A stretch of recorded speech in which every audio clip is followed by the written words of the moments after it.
특별히 기억나는 통번역 관련 에피소드는요. 저는 뭐 성공담이나 실패담이라기보다는 제가 정말 연사의 빙의에서 너무너무 재밌게 했던 그 통역이 기억이 하나 나는 게 있어요.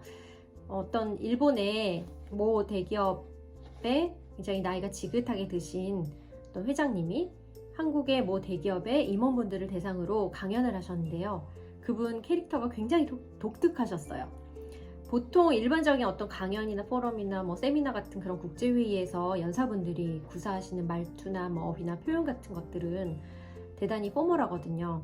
그런데 이분은 그런 공식적인 자리임에도 굉장히 튀는 표현이라든지 아니면 캐주얼한 그런 말투 화법 이런 것들을 구사하시고요. 게다가 유머를 곳곳에 정말 배치를 해서 그렇게 재밌게 강연을 하시고 또 정말 에너지 넘치게 강연을 하셨었어요. 게다가 또 본인이 얘기를 하실 때 청중이 어떤 반응을 보이는지 이런 것들도 신경을 막 쓰시면서 그렇게 강연을 하시더라고요. 그리고 막 좀 재밌게 강연하고 청중들을 이렇게 쥐락펴락하고 싶은 그런 욕심이 많으셨던 것 같은데요. 그 화법 자체가 너무 독특하고 힘이 넘쳐나고 캐주얼하고 그랬기 때문에 그러한 그분의 캐릭터나 말투, 화법 같은 것들에 맞춰서 사실 평소 통역할 때는 거의 써볼 일이 없는 그런 표현들, 뭐 예를 들면 와, 골 때리네, 막 이런 표현들 있죠. 그런 표현들을 막 저도 되게 신나게 쓰면서 통역을 했었는데요.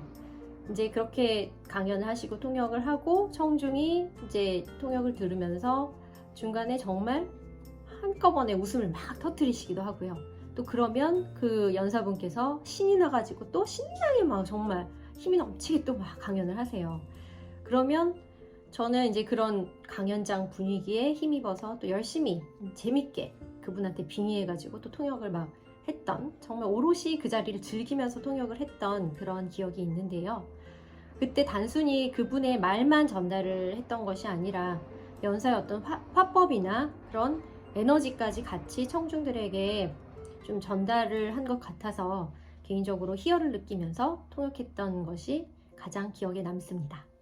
모든 변수들이 총망라된 그런 강렬했던 통역 경험이 있었습니다.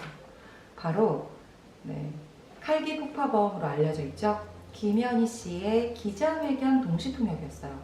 그런데 재미있는 게 이 통역을 하는 날과 통역 의뢰를 받은 날 사이에는 일주일의 기간이 있었거든요. 그런데 그 전날까지도 어떤 통역을 하는지, 어디에 가야 되는지, 몇 시인지 이런 것들을 정보를 전혀 받을 수가 없었던 거예요. 계속 담당자에게 문의를 해도 계속 이야기가 바뀌는 겁니다. 때문에 뭘 준비를 해 가야 할지, 나는 도대체 어디로 가면 되는 건지 하나도 알 수가 없는 거죠. 그런데 드디어 전날에 딱 문자가 오는 거예요. 칼기 폭파범 김현희와 그리고 일본인 그 피랍자 가족과의 기자회견이다라는 거예요. 세상에. 그런데 너무나 이 극비 사안을 다루다 보니까 자료가 없는 겁니다. 제가 참조할 수 있는 그런 내용들이 너무나 제한적이었던 거예요. 그 정보를 볼 수 있는 유일한 그리고 가장 유력한 자료는 김현희의 회고록이었어요. 그런데 그 회고록이 국회 도서관에 밖에 없는 거예요. 정말 카운트다운을 하면서 알람을 맞춰놓고 책을 대출해서 모든 페이지를 다 복사를 했습니다. 그걸 들고 기차를 타고 달려가서 그때부터 공부를 하기 시작하는데요. 밤을 새고 준비를 했었던 것 같아요. 그리고 그 다음날 심지어 그 행사장도 다음날 아침에 문자로 왔어요. 어디로? 몇 시. 그래서 거기에 가서 드디어 통역을 하게 됩니다. 얼마나 두근거리겠어요. 짧은 그 지식 우겨넣기를 하고 하룻밤 사이에 간 건데. 그런데 막상 통역을 시작했는데 파트너하고 나눠서 분담해서 15분씩 하기로 했는데 제 파트는 15분 만에 끝나버린 거예요. 15분, 15분, 15분. 그리고 기자회견이 끝이 났습니다. 얼마나 허무했겠습니까? 네, 그래서 15분 만에 그 일주일간의 답답함, 그리고 그 하루 만에 배운 묵여넣은 지식, 이런 것들을 모두 발산하고 그렇게 터덜터덜 집으로 왔던 기억이 나요. 행사에 나갈 때마다 다양한 에피소드가 생기는데요. 그 중에 하나 기억나는 거는 아마 많은 다른 통역사들도 경험을 했을 거예요. 제가 통역을 해야 되는 중남미 분들이 큰 버스를 대절해서 기간마다 옮겨 다니면서 이제 통역을 하는 그런 상황이었는데, 이 버스가 저만 두고, 제가 통역을 하고 정리하는 동안 저만 두고 먼저 출발을 해버린 거예요.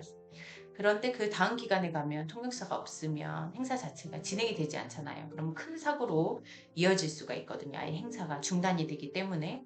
그래서 구두를 신고 100m 달리기를 해서 겨우 버스를 잡았던 기억이 납니다. 이처럼 통역사는 언어 능력뿐 아니라 좀 체력도 있어야 되지 않나, 이렇게 생각을 해볼 수가 있겠네요.